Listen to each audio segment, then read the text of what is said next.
Welcome,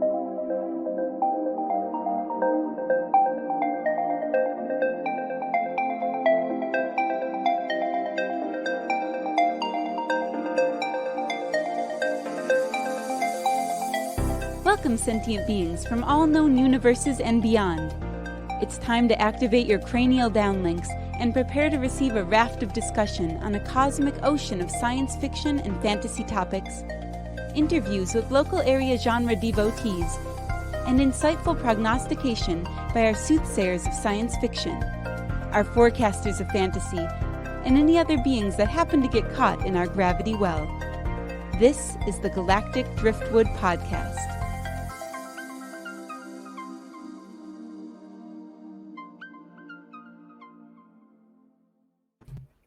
Hello, and welcome to this episode of the Galactic Driftwood Podcast. I'm Bill. I'm Linda. I'm Charles.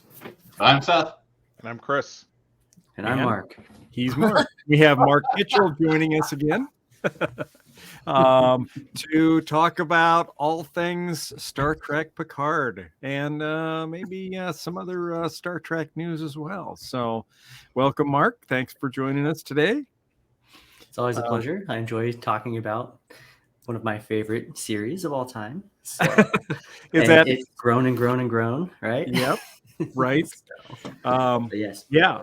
And I think this season of Star Trek Picard's really hit its stride. It makes me really sad that to know that it's the final season of Star Trek Picard,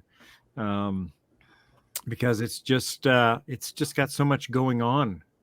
I think, Mark, so we're 4 episodes in at this point, right? Of those first 4 episodes, what would you say was your top moment? Wow. Yeah. Gosh, I would say top moment for me was probably, God, what one to choose? Yeah. Right. So, I mean, just so much has happened. I would say top moment for me was him making the decision to try to connect with his son in the last episode. You know, because rewind. Be kind. Rewind. Whose son? Oh, Picard. Picard's son. It turns out. So spoiler alert. Spoiler. Jean-Luc Picard has a son, and Wesley Crusher has a half brother. Yep. Oh, that should tell you everything you need to know about who the mom is. Right? Kaboom, right? Right. Right. I kind of feel like she'd have told him. Like we didn't see that coming. Come on. You think who would have told who? Beverly would have told Jean-Luc? Yeah. Oh, by the way. Yeah. Well, you know, the story, I guess we're talking about episode 4, so we can spoil all day long, right? Yes, right. But the justification was, she's like, hey, you've got Jean-Luc Picard-sized problems out in the universe, and I didn't want my son dealing with that. You know, she'd lost her husband, you know, to Starfleet. She'd lost her son to being the Traveler. She didn't want that for, you know, this new kid that she was bringing up. Was the justification. It kind of Well, amazingly enough, it still seems like he has Picard-sized problems. Yeah. Right. And it seems like those Picard-sized problems aren't Picard's fault, right? Like, It looks like the changelings are pursuing Jack Crusher, you know, for Jack Crusher reasons, not Picard reasons. So, you know, I think her entire premise of cutting him out of their lives was a bad one. And you know what that whole thing reminded me of? That whole talk. So he and Beverly had this whole talk about, you know, and he was angry with her for keeping the fact that he had a son who's now 24. Yeah. And that he's never known. And part of the reason that she gave was the fact that, well, you know, you let me know that you had a problem. You were afraid because of your father and your upbringing, that sort of impacted your thoughts of, having children, that you might pass that on or become like your father, sort of a thing? And his response was, how dare you use something that I confided in you as an excuse or a justification to keep the existence of my son from me, which, is fair. And but sort of fair. But yeah, except the whole universe knows Picard doesn't like children. Yeah. I mean, that was through the whole. mm-hmm. That was Good a consistent. Right. Well, Day. and I think that there might be a similar feeling with a lot of parents out there, where they hate kids in general, but they love their own. Mm-hmm. Mm-hmm. Right. Well, I think That's everybody. The whole thing reminded me of Wrath of Khan, where the woman, Carolyn Marcus or whatever. Oh, right. Yeah. Specifically, you had your world and I had mine, and I wanted him in mine. Yes, exactly. And that was the same thing that occurred to me, Linda. That was a very good point.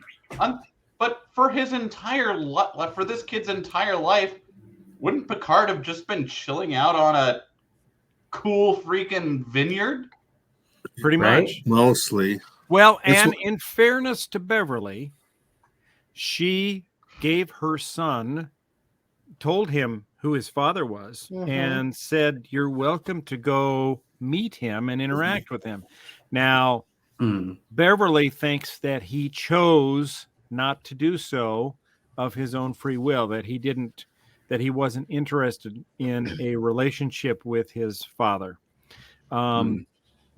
And we kind of find out why that is in the last episode. Mark, you want to talk about that a little bit?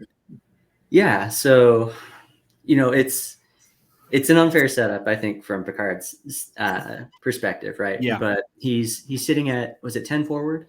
Yes, on Earth.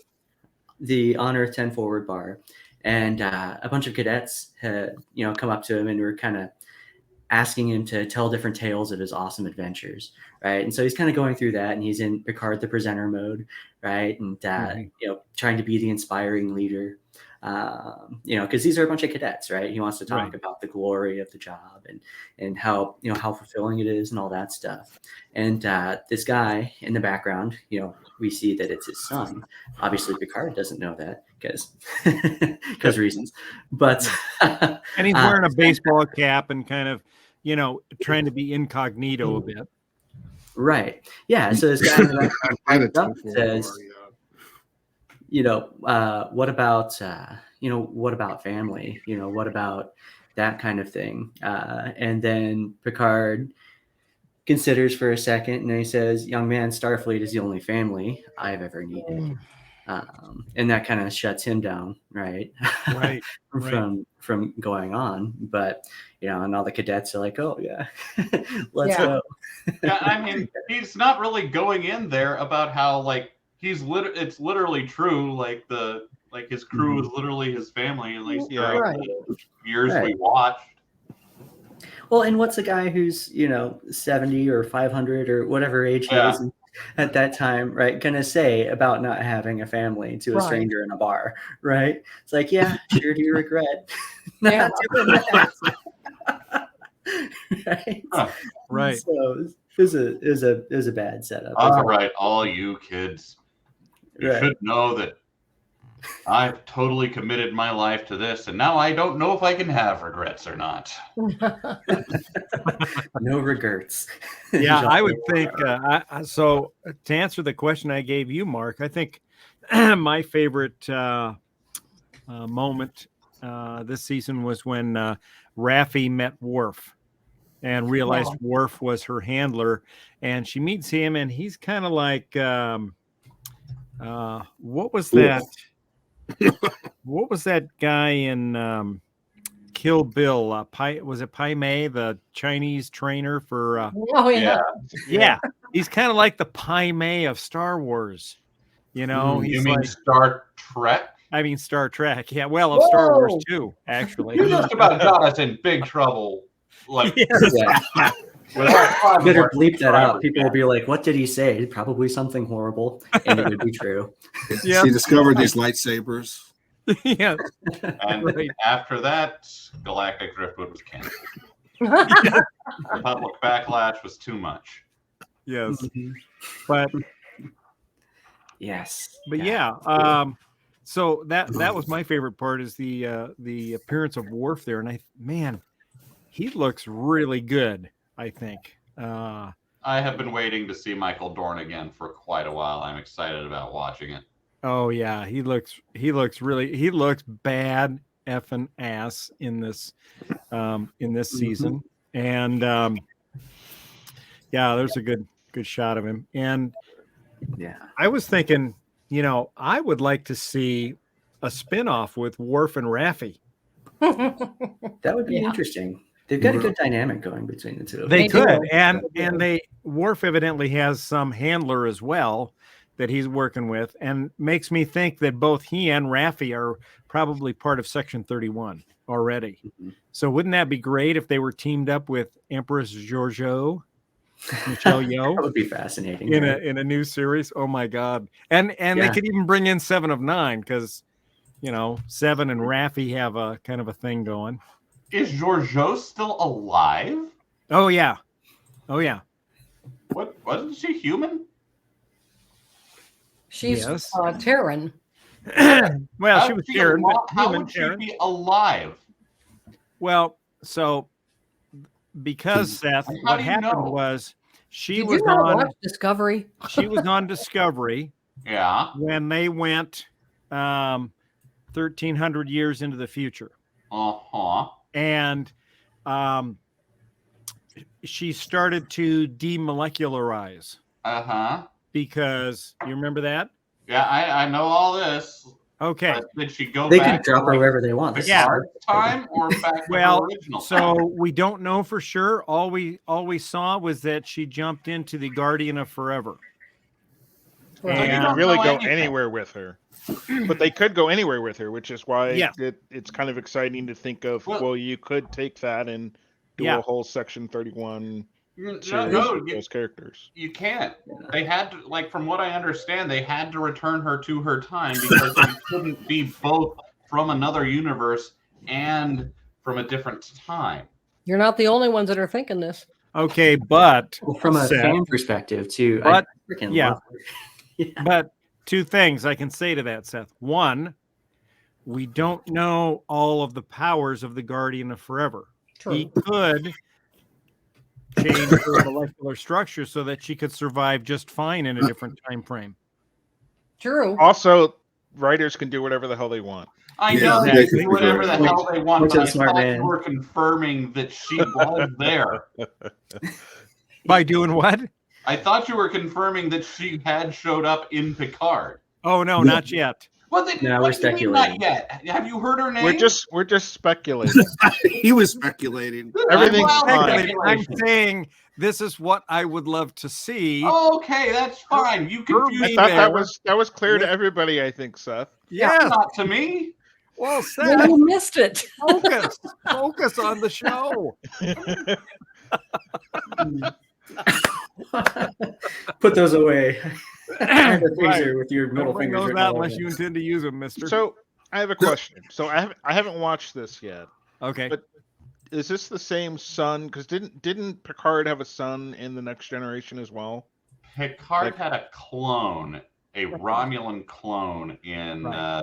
the last one of the last movies, Nemesis. One of the Nemesis. No, I they thought did a I couple thought of they Picard's introduced. dad, Yeah, I they thought had they Picard's already dad did this once tricks, early but on in was, the Next Generation. It Well, was actually so a fake. That was a fake. So Okay. I can't remember who it was. It was a Romulan not a Romulan, excuse me, a Ferengi captain. And Picard had killed his son when he was captain of the Stargazer. So I think his name was Bok, if I recall correctly.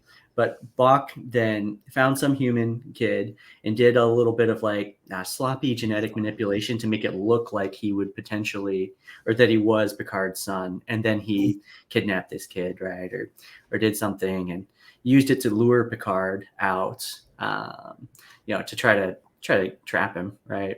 And they discovered the deception, and and turn him away. And I can't remember what happened to Bach.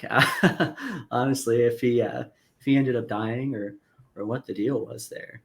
But And it sounds more like a Ferengi plan to kidnap a Ferengi baby and then just be like, Picard, I got your son. Okay, so they did play it out, but it proved that. Okay, I see. But it was all kind of a ruse there. Gotcha. Right. And so they haven't done any, this actually is his son and just forgot about him. I think I can't remember. My kids really, really love cats. And we were watching The Next Generation. And they're like, how was Spot pregnant? Spot was a boy. And so, but this isn't a Spot was a boy situation. This was they were consistent. Picard had no kids. All right. Well, there was one time where Picard had a son and a daughter. That was in the next episode, right? That was in the Nexus. Yeah, that's right. The The Dream World place, not Yeah. Dream World, but yeah. Yeah, kind Well, of. Yeah. and I guess in another very real way too, Inner Light, when he was true. when he was in that simulation, Yeah. where he lived an entire life, right? Right. He had a son and a daughter and a grandkid too. So he's gotten to do the family thing there as well. In the Nexus, were those sentient beings that were his kids, or were those like I think there are projections of his fantasy in there. I didn't think they had anything real about them.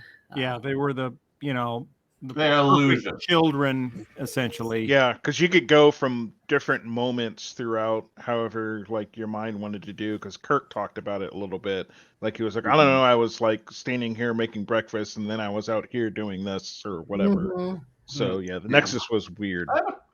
I haven't watched Generations in a long time. But Picard did also he had that whole other lifetime. Yeah, that's the one we're talking about, Inner Light, where he had. It was Inner Light. That wasn't the Nexus, was it? No, that was that one wasn't. No. Yeah. That was the one Mark was referring to. Okay. Yeah. That's right. Yeah. So this season's pretty exciting. So we don't know exactly everything that's going on yet, which, would kind of ruin the whole season if we did, of course. But we've got kind of two parallel time streams shows going on right now. We've got the Worf and Raffi thing where they're trying to investigate a mystery involving some stolen tech from the Daystrom Institute. They need better security on the Daystrom Institute. Yeah, I would think so, right? Everyone is always stealing some sort of tech from the Daystrom Institute. Yeah. And I assume that their security just must be, hey, you're taking your homework with you tonight? That's cool. Right. Oh, you're running those NDA, simulations on your personal laptop that you also use for surfing porn on the internet. Okay. Yeah. So they're kind of investigating that, and they kind of ramp up the stakes here because we find out that the weapon that they figure out that has been stolen is a portal weapon, and we find out later that is not the actual weapon we should be worried about. This is the weapon that they got to distract from what they really took. Right? So the portal weapon is horrific. I mean, they show it being used against a Starfleet facility, a Starfleet base on a planet. And basically, they open up a portal underneath the Starfleet base. It falls into the portal, and then they reopen the portal up about, 1,000 feet over the city, and the Starfleet base falls out of the portal onto the city below. And so that kind of gives you an opening intro into the horrific potential of the portal. And then we see it used later to great effect by this woman that we now find out she's commanding this very powerful, very almost future Romulan looking ship. I mean, it kind of reminded me of, what was it? The ship in Nemesis. a little bit, right? Mhm. But it's called the Oh, yeah. Shrike. It's very menacing looking, and it's got the portal weapon on it. And they go into battle against the USS Titan. So there's the woman running it. We find out later that she's a changeling, and that there's a faction of changelings that never really fully accepted the peace, and they are out there disguised throughout the Federation, going to their own ends, trying to reignite the war. And so she's the one that's trying to get a hold of Jack Crusher, Picard's son, and they're fighting in this nebula, sort of an homage to Kirk and Spock hiding in the Mutara Nebula from Khan. And they Picard finally convinces Riker to go on the offensive and attack the Shrike, even though they're, it's a smaller ship. It's so annoying. What's that, Charles? So annoying.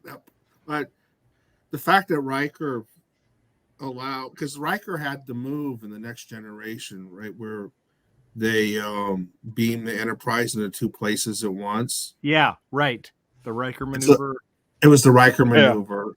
Yeah. And so for him to be had was something very similar to the Riker maneuver. Mm-hmm. Yeah. It was grating.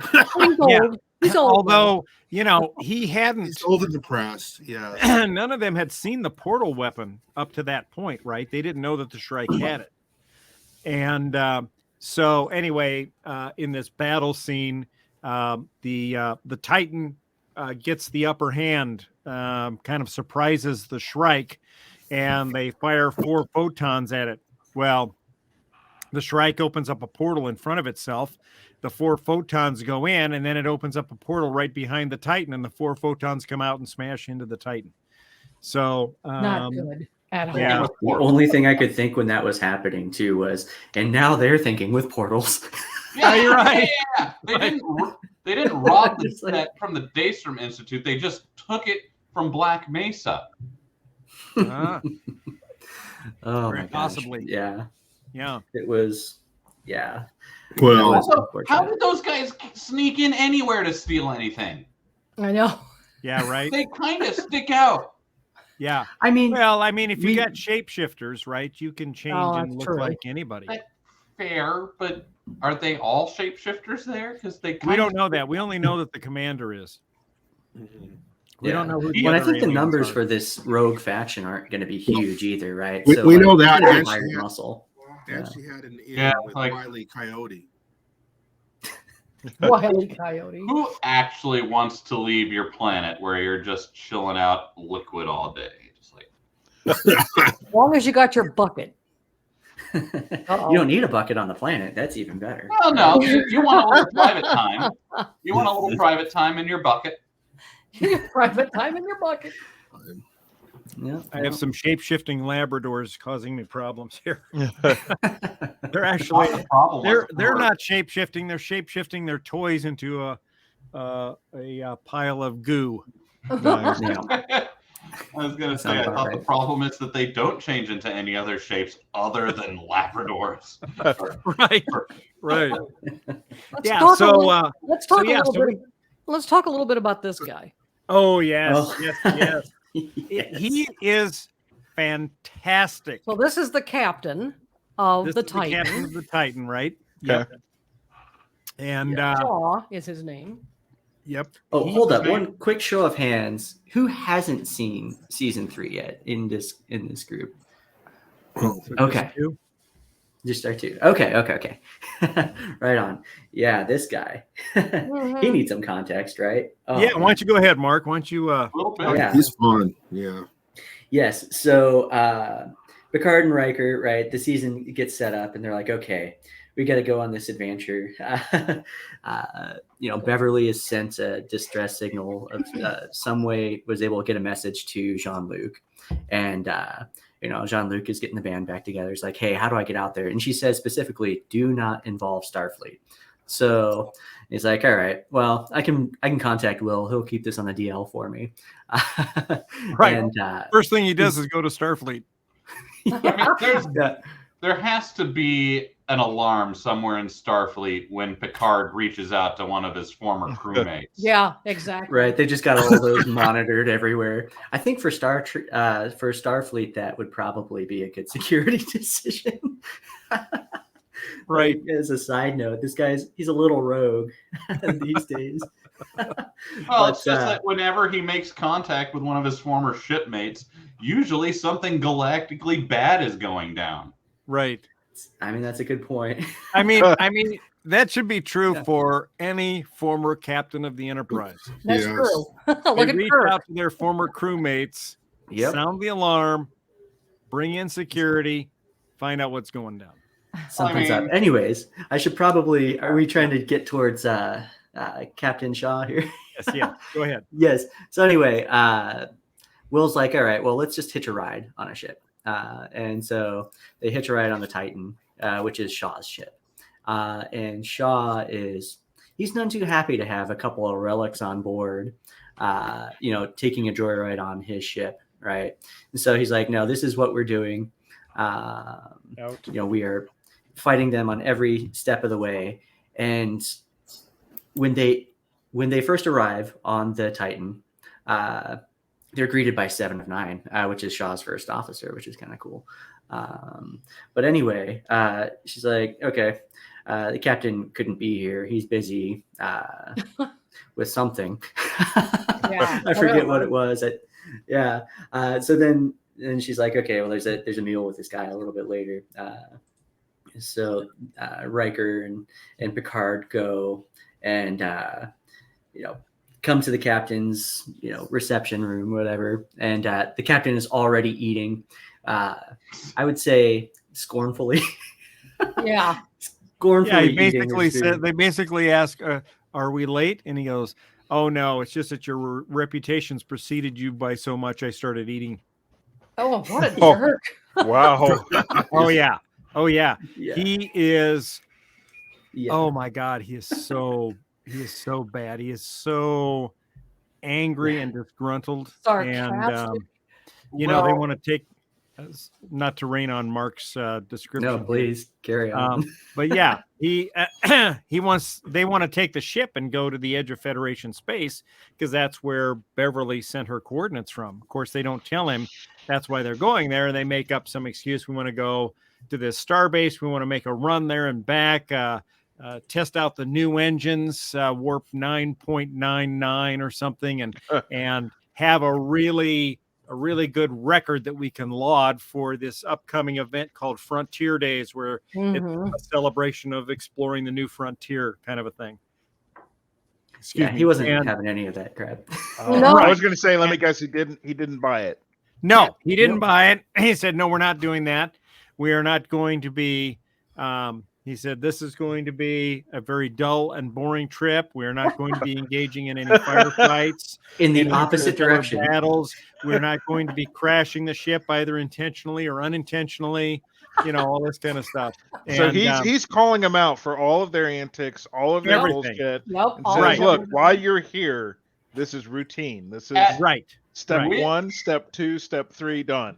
Right. Yep. And then he says, I hope you enjoy your quarters. It's the best we could do on short notice. And they're in like a crew thing in bunk beds. Wow. Oh, I know. And Riker's up on the top bunk bed. Oh, He's just like, well, this is humiliating. You're telling me this is the dumbest captain Starfleet has to offer. He is just the stupidest human being I have ever heard of. Well, I don't know if it's stupid. He's no. Let me tell you what happens in real life if a couple famous, are disrespected, highly ranked admirals come onto your ship. You don't do any of that if you ever want to have a ship again. Well, right, but it turns out he's really angry at Picard. That doesn't matter. Well, it does. Yeah, it does. I mean, I'm not saying he's doing the right thing, but that's why. Yeah. It's not just stupidity. He hates Picard. He hates Picard with a passion. Because that's fine. When he does his little stunt, Picard could have literally just gone, okay, you're relieved of duty. I'm captain. Well, No, Yeah. he can't. He is retired. He's a He's a retired, retired admiral. admiral. Is Riker? well, Riker's actually, the he did captain. do a little of that eventually. On when they're getting ready for the fight, he did relieve him or try to take over the ship in a matter of. Well, Yeah. so he said, Definitely an argument. you know, because they said, well, Picard's an admiral, and he said, well, you're a retired admiral, and he said, well, Riker says, well, I'm a captain, and he said, well, you're a captain without a chair. He said, I'm the captain of this ship. Riker is not an admiral? No, he's a captain. And he said, you're a captain without without a chair. And he said, this is my ship, and we're going to do it the way I want to do it. And he goes, I hope you enjoy your stay here on the ship. And sorry, we couldn't get you better accommodations. And then they find out they're That's funny. and Picard comes in and presents Shaw with one of his finest bottles of Chateau Picard. And Shaw looks at it and he says, oh, Chateau Picard. I'm really a Malbec man myself. And he sets it off to the side. So, do we know why he's just such a massive dick? Oh, yeah. Well, we Let's finally find out. Yeah, we finally find out towards the end of episode 4, and Shaw goes into this. I think it's going to be definitely one of the top 10 monologues in Star Trek. I think where he describes being at the Battle of Wolf 359. Oh, this again. Okay. Yeah. And he's on a starship, and he said, I'm an engineer. I'm a low-level engineer on a starship. And Grease monkey. Yeah, Grease Monkey. Yeah. Hey, can I interject for just a second? Yeah. He's also, they also are of the belief that they're all going to die. Right. Right. So they're just hanging out on the holodeck, which has its own interesting backstory, I think. But right. Yeah. So at this point, when he's describing this, the Titan is sinking into a gravity well within this nebula, and they think they're all going to be destroyed. So they fire up the holodeck. They do a 10 forward simulation, and it's designed to be an area where the crew can just kind of go and be together with each other in the last few moments. So he's in there, and this is where he comes clean about why he hates Picard so much. And he talks about the ship being destroyed, and they're ordered to evacuate the ship, but because of the destruction, there's not enough lifeboats left. And so he's down there, and he said, I'm surrounded by all of my engineering friends on a lifeboat that will only take 10 people, and there's like 25 of us there. And so we're all just standing there because none of us is going to leave the other one. And a lieutenant comes down and just starts pointing at people and saying, you get on the ship. And the last person the lieutenant points to is Shaw. And he said, why me? I'm just a dipshit from Chicago.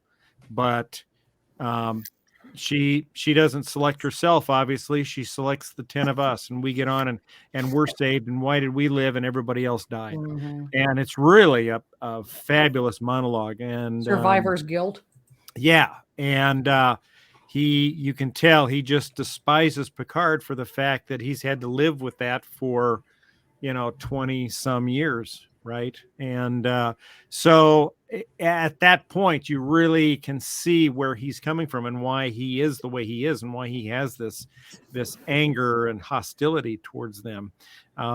He feels that they're essentially space cowboys running amok and doing whatever they think they need to do, with not taking into the regard of all the other people that are left in their wake when they do things. So I just wanted to, because they're on the holodeck. It's just something that I think I noticed, and maybe somebody can correct me, but the holodeck's running on a separate battery system now than everything else. Correct. Supposedly, according to Picard, right? So you can go there to die. Right. But in the Next Generation, Moriarty took over the ship from the holodeck. Right. And so it had to have been that the reason Picard describes this thing, but he doesn't say it. The reason it's on a separate battery system is because Picard screwed up entertaining a Sherlock Holmes episode. That's very possible. That's very possible. So they actually had the Picard through the holodeck. Yeah. It was that darn Pulaski's fault, right? She said, devise an opponent capable of defeating data. So once again, Pulaski ruins everything. Right. Yeah, So the computer. So they're on the bridge, and suddenly, the lights go as the computer draws enough power to create a creature capable of defeating data. So that's right. So, like, if every computer in every Starfleet ship that has a hologram or a holodeck, the universe would 100% be destroyed, because how many teenagers are going into those things and just like requesting something that it seems innocuous to them, but will doom all life as we know it. I think you probably have to be of a certain rank to be able to override the holodeck safety protocols. Oh, did she? I think you have to be. And I mean, Pulaski would have been the ship's senior doctor, so she probably would have had the authority to do that. So she would have had to over. All right. So about Shaw's problem with them all being like cowboys and whatnot. Yeah. Mm-hmm. Isn't that just broadly like what Starfleet is? Yes. That's the board we go. Just the organization. Like you can't this can't be like a standard like military outfit when every other week you're bumping into a nigh omnipotent being who wants to play checkers with your entire species. Like there's gotta be some amount of cowboying. Right. Yeah, but you also need Indians too, right? You need chiefs and you need Indians. Well, I mean, like you've got like every single member of any crew is some sort of weird, and Starfleet seems to work well with it. Yeah. Like, I don't think was not your traditional like what you think of when you think of an engineer. He's more like a mad scientist with a lab that does whatever he wants. I think you're right, and occasionally they'll go into that. I just saw them; they kind of went into that in Strange New Worlds in the first couple episodes. That oh no, I forgot what they said. Holy crap! But they're not exactly military. They are. We're going to go explore worlds. Yeah, it's kind of a quasi-military outfit. Yeah. Doesn't it ultimately? That's one of the struggles within Starfleet in its identity over time is they do shift towards being more militaristic. Like, and you see that a lot in Discovery. Yeah, and so I don't know that. I think you have explorers within Starfleet, and then you also have order within Starfleet as well. But one thing that's kind of peculiar, and I haven't watched it, hearing about Shaw is him rising from engineer to eventual captain, having those feelings at that point, having that animosity towards Picard to an extent where that kind of shaped him, and to some level that seems to be acceptable to Starfleet because he made it the captain. Right. Yeah, you would think that would have probably come out in some psychological evaluations. Right, exactly. You would think, because if he's that emboldened to take this kind of behavior, retired admiral or not, and that bitter, I mean, he's making decisions based off of that, and we've already seen where in the recent Star Trek movies where they cite regulations where if you're compromised or whatever, you can be removed as captain, and it seems pretty obvious in this situation that would almost be kind of one of those things where that you'd think maybe in the future, but I know my experience with large organizations is that very often the whack jobs make their way almost to the top. Yes. Yeah. I have answered to people that are not perfectly polished. Either Shaw has to know that Picard and Riker are basically decent, good people, or he has decided that his personal being kind of shitty to these people he's never met before is more important than his entire career. Well, he is a grease monkey too. He explains that. Right, I mean, either Riker or Picard could end this guy's career with a couple words to the yeah, I don't think he can. I mean, that's just he's in the spot where his career, he just I'm saying he either knew that they wouldn't screw him over and he could just be shitty to them, or he decided that, hey, I've had enough of this Starfleet thing. This is how I'm going out. I think one of the cool things about the recent series is they're trying to show that Starfleet isn't a monolith too, right? Like, you've got these explorer types, and you've got these Law and Order types, and you've got room for Section 31 within this universe now too, right? So it's like it's not everybody is on the exact same page and they all go to bed thinking about the Prime Directive. Right.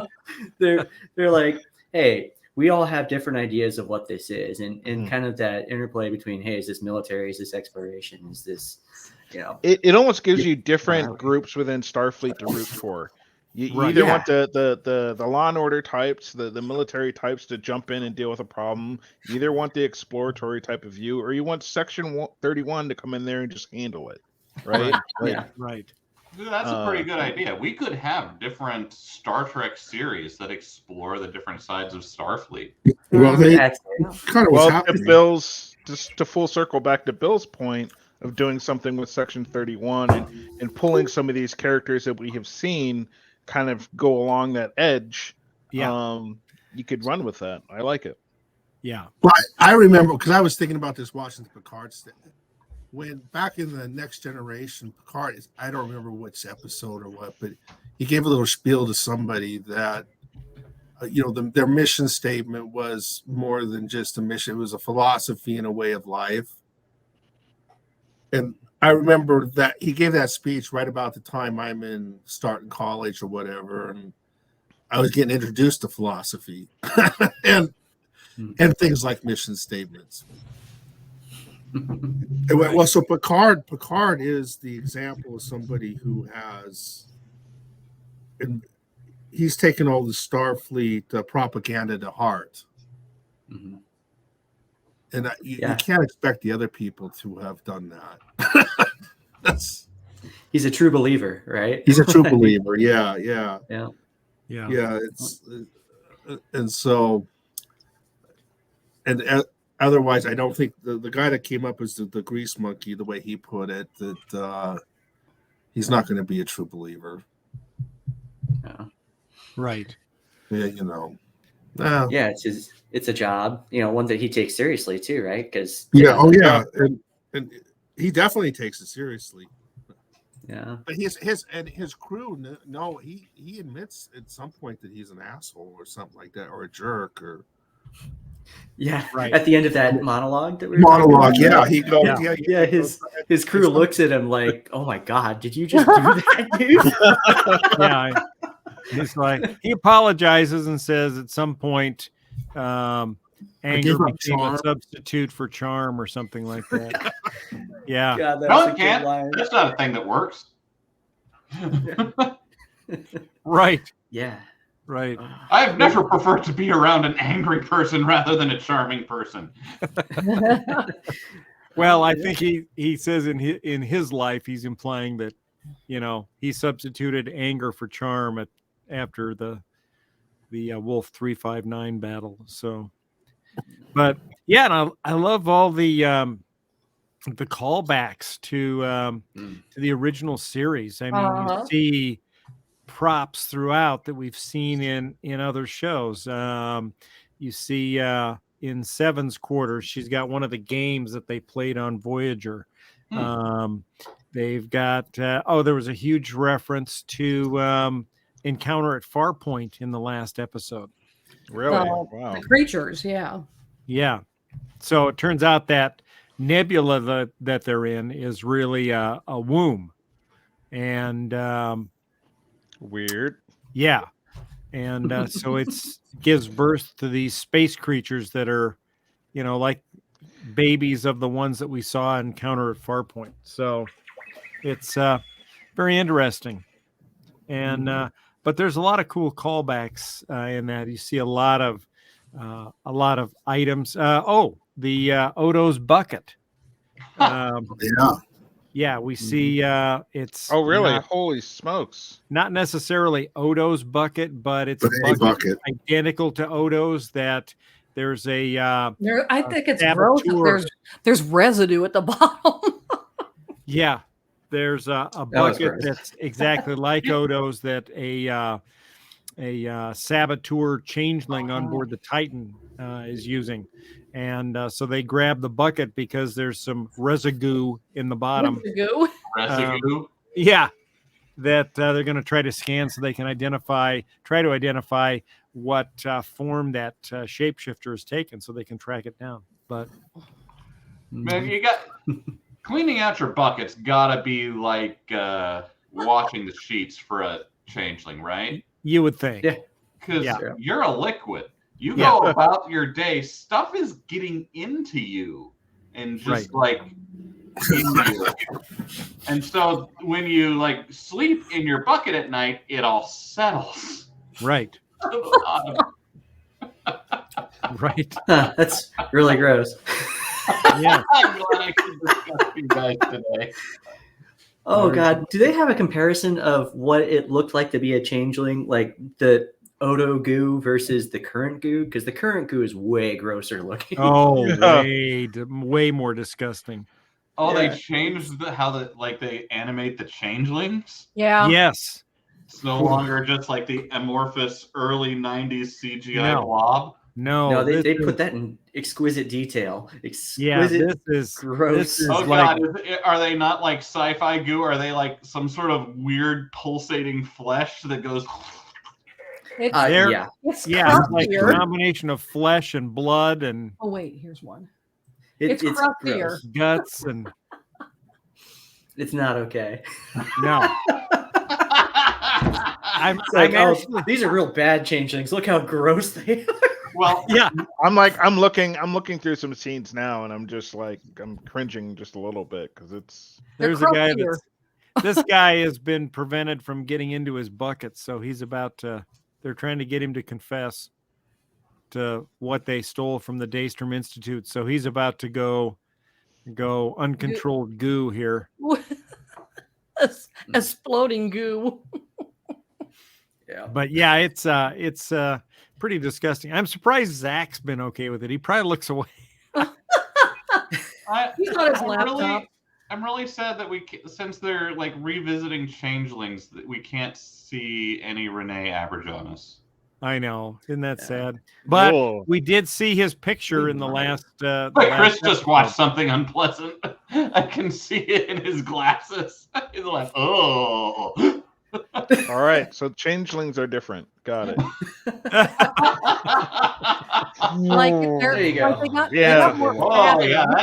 That's Cronenberg-y right there. Isn't that gross? Because Odo used to just be like a pure gold. That was all they could do, though. Like it was just fluid dynamics on like some guys. Yeah, but this is gross. This is chunks. It's gross. That's how it should be, though. Theoretically, you would think it's some man.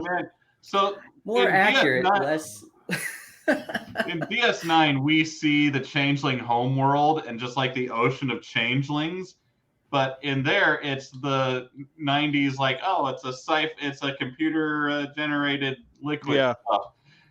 And in this like repaints the entire surface of their planet to be infinitely more horrifying. Oh my God. Yeah, like I'd like to see No, I take that back. You don't. I don't want to see it, but I am intrigued to know what a reimagining of that would be.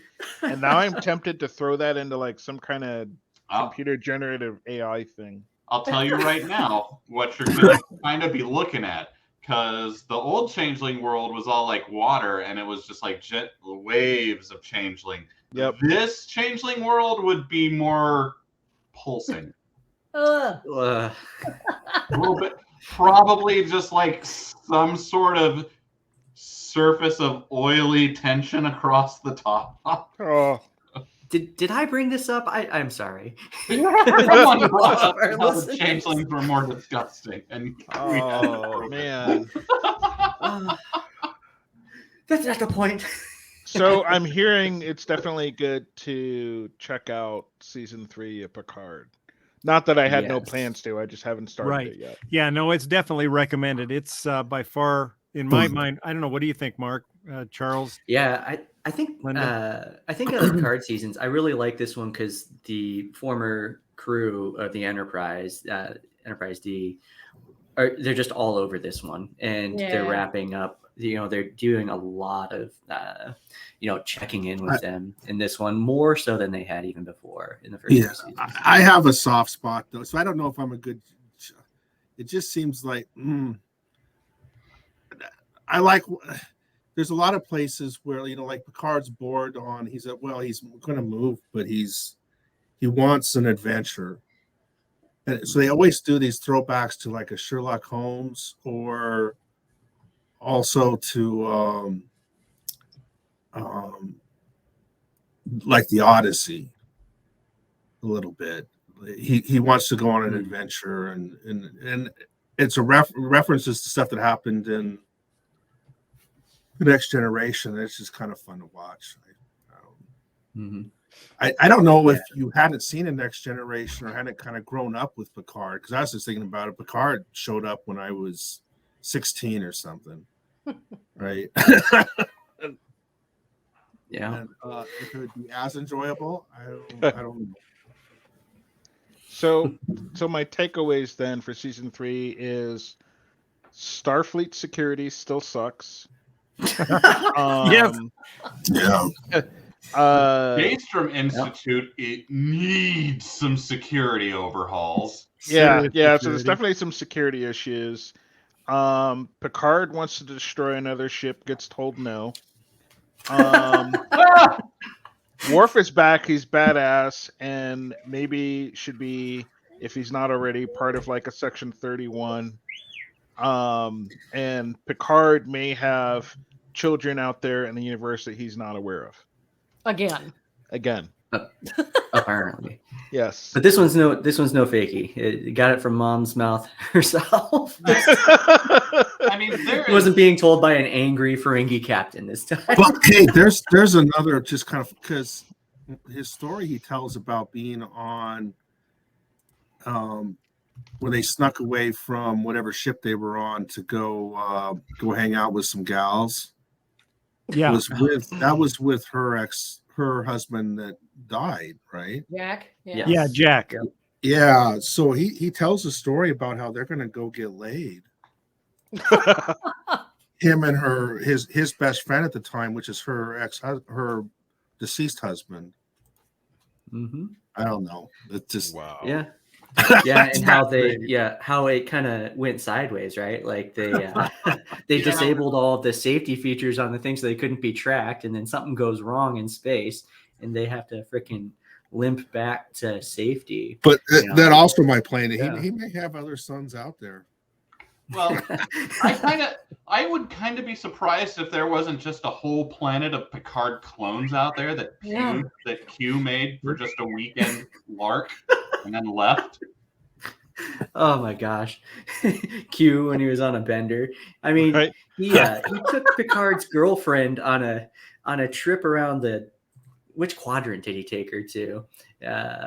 But he took Vash, I think largely because he just wanted to mess around with Picard. The man crush between those two is like, you think Q was just not doing anything for all those years in between the last episode and the second season? No, he was up to something. And he probably got bored not hanging out with Picard at some point, saw that he was just like doing wine stuff, and was like, okay, 5 Picards. I'm going to see which one survives this deadly challenge. Right. Welcome to season 2 of Star Trek Picard. Yeah, I found a better picture of the goo. I'm going to try to see if I can put it up here. Do we want a better picture? I was gonna say, I don't know. Let me see. It Let me was try it. pretty Oh, interesting. man. Pretty gross. Not the goo. The Not goo. the goo. Try it. No, took it away. Hold on. Hey, there we go. There's we the can bring it back. Enterprise. There it is. Oh, wow. Oh yeah, that's textured now. Okay. Yeah, so there it is. That is in a chunk of flesh right there. Yeah, in this scene, Seven had shot it with a phaser, and it turned into its goo state and slipped into a crack in one of the gross. one of the plates on the wall there. This is what I'm talking about. Like those air vents, that's got a lot of dirt and stuff in it, and that's all just in him now. Right.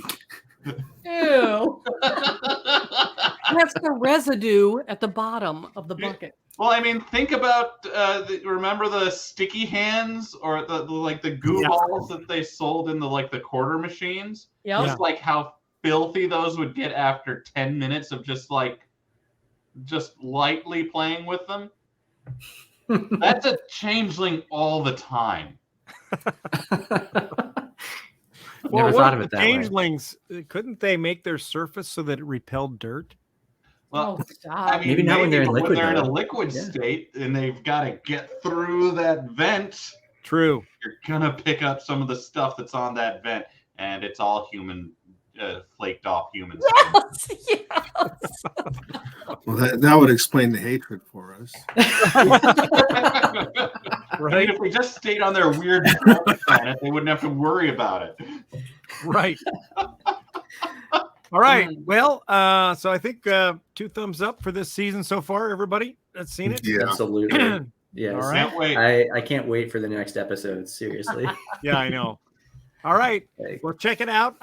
New episodes come out on Thursdays, and we're into episode 4 right now. So 5 will come out this Thursday. There's going to be 10 episodes in the season, and it is the final season of Picard. So get on it. Recommended watching, definitely. And thanks, Mark, for joining us to talk about Star Trek Picard. And always fun to talk about Star Trek with you guys. I know. We'd love to have you on to talk about it. And thank you all for watching. If you have comments about Star Trek Picard, or you have a favorite episode that you saw this season that you want to let us know about, go ahead and put it down in the comments section. And on that note, we will say live long and prosper until we see you next time. Bye. Later. Nanu. Right.